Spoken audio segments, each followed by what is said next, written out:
2 months ago, YSU trustees shook the campus by announcing a tuition hike that reaches 31.5% for some students, effective this summer.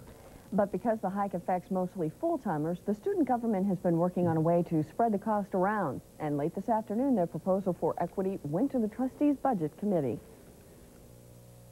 The bottom line is that student government feels that there should be an equity of the distribution of who bears the burden of the tuition increase, and that's what we're going for. Under the current system that the trustees have implemented, there is a small percentage of the students paying a large percentage of the tuition increase.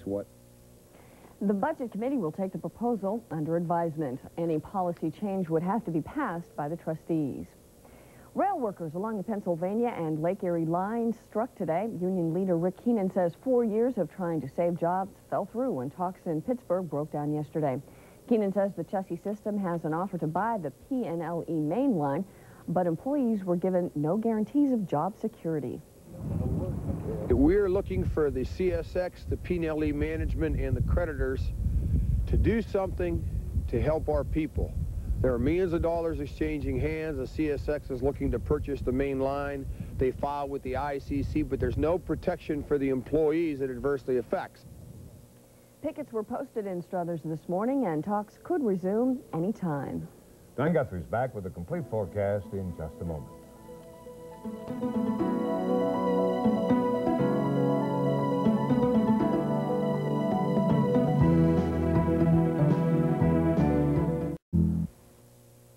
Well, a brisk winter day today, but tomorrow, a much better day coming. Well, finally, the sunshine breaks through this afternoon, and we're going to hope to see even more sunshine tomorrow. The possibility does exist, however, of a few clouds around the Newswatch area tonight, in part due to a little bit of a front that might sag over top of us sometime between now and daybreak. Maybe a few flurries because of that, but we're hoping nothing more serious than that. It is 32 right now at the airport, and speaking of that freezing temperature, some of the snow runoff on the highways has frozen out there tonight, and you are liable to find some slick spots if you do have to drive out there tonight. 36 degrees the high today, 30 the low so far today, the dew point temp 27, humidity at 82%. Right now the pressure 13 and still rising, southwesterly winds at 10 and 0.04 of an inch of precipitation at the airport. And not much has changed with that satellite picture coming in from the Middle East, with this cloud cover moving still even more slowly further to the east. Lots of clear skies over almost that entire region, and lots of 30s back here at home.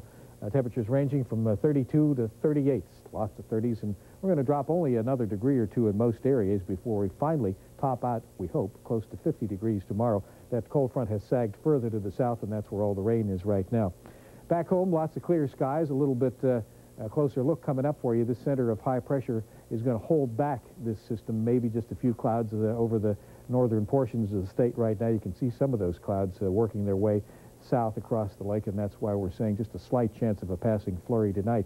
High pressure is still the dominant factor for tomorrow. Lots of sunshine, partly to maybe mostly sunny skies, and that high pressure should finally hold firm through part of Friday anyway, until another system sags through on Friday with more clouds and a chance of flurries. So your forecast for tonight looks like this: a few clouds around, a slight risk of a passing flurry, and a low of 28. Tomorrow, partly to mostly sunny skies and warmer, close to 50 degrees tomorrow. For Friday, clouds moving in ahead of another front and cooling off a bit, low 40s for a high, and the extended forecasts. Variable clouds on Saturday, chance of rain, low 40s on Sunday, and some sunshine on cooler temperatures on Monday. So tomorrow looks like a good one. Good day coming. Right, huh? If you're late for work tomorrow, you too, we know where to find you. And Jim. We wish.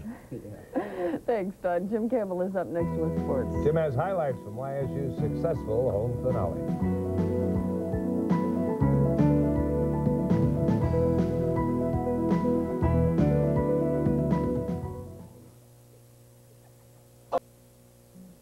College basketball starting to wind down for our guys anyway.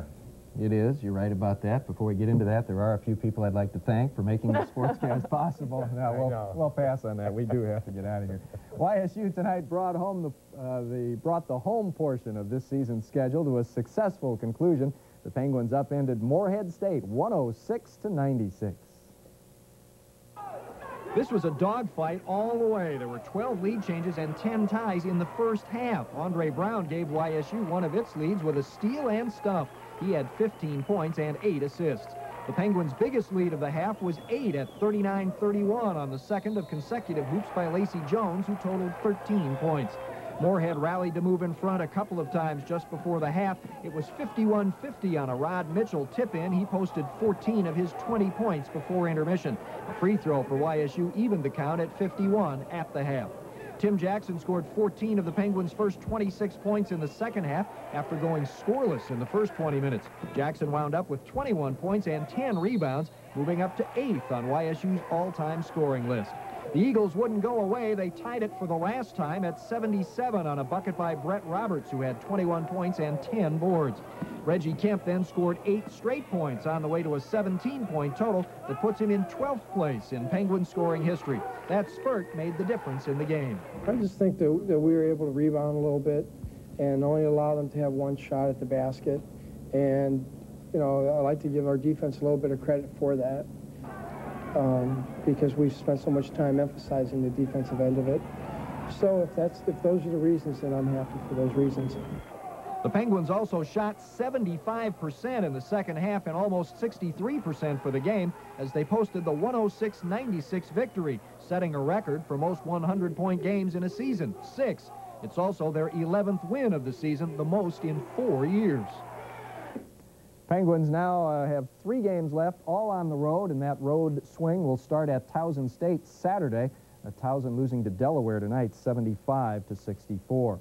Ohio State had a close call at Illinois tonight, but managed to hold off the Illini and boost its Big Ten lead to 2 full games. This one was very much in doubt until the waning moments. Jamal Brown here with a somewhat controversial 3. There are those who say he was across the line, but it gave the Buckeyes a little bit of an edge. And then watch here, Jimmy Jackson, who was held to just 12 points tonight, got 2 with authority as the Buckeyes pulled away down the stretch.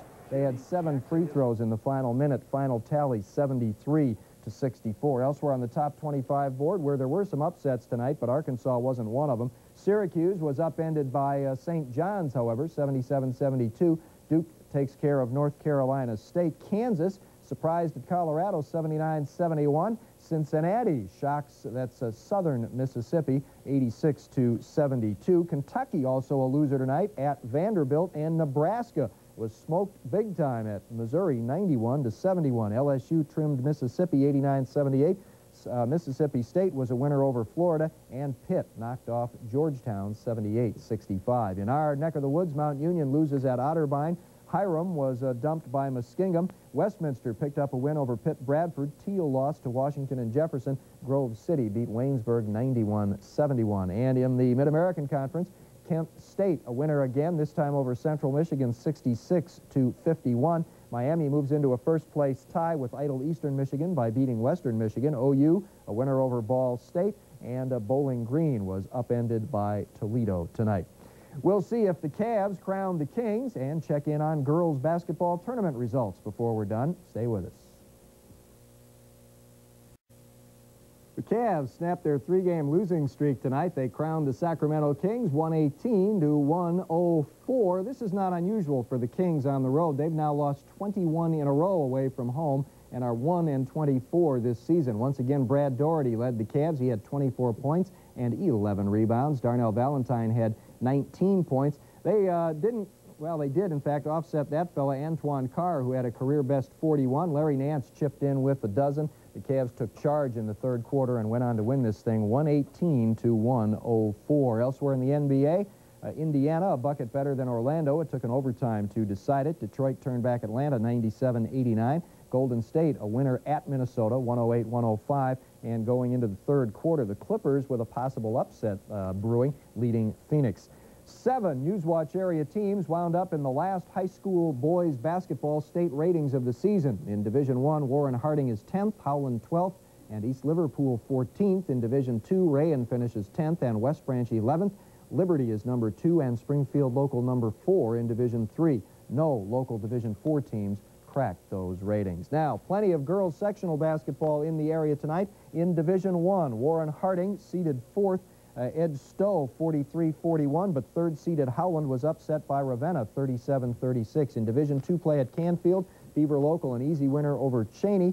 Third-seeded Salem beat South. Division II at Kent Roosevelt, the number 4 seed Copley was upset but Champion will not get a chance to advance, losing to top-seeded Crestwood. In Division III at Pymatuning Valley, opening night there, Badger beats Matthews by 10. Maplewood falls to Grand Valley. Division III at United Local, a squeaker. East Palestine edges Springfield Local 44-43. And in Division IV at Niles, the number 2 seed East Canton, an easy winner tonight. Western Reserve rolled over Lowellville. And finally, Classic Lanes turned out a classic bowling series tonight.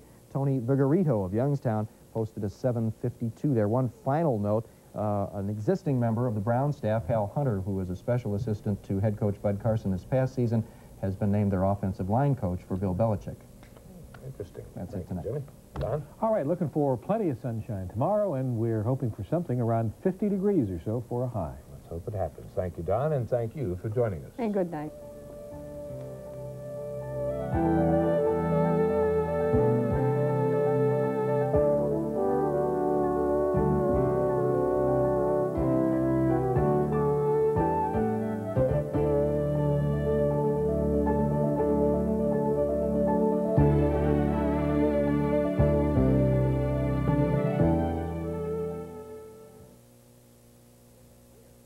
WKBN TV 27 Youngstown.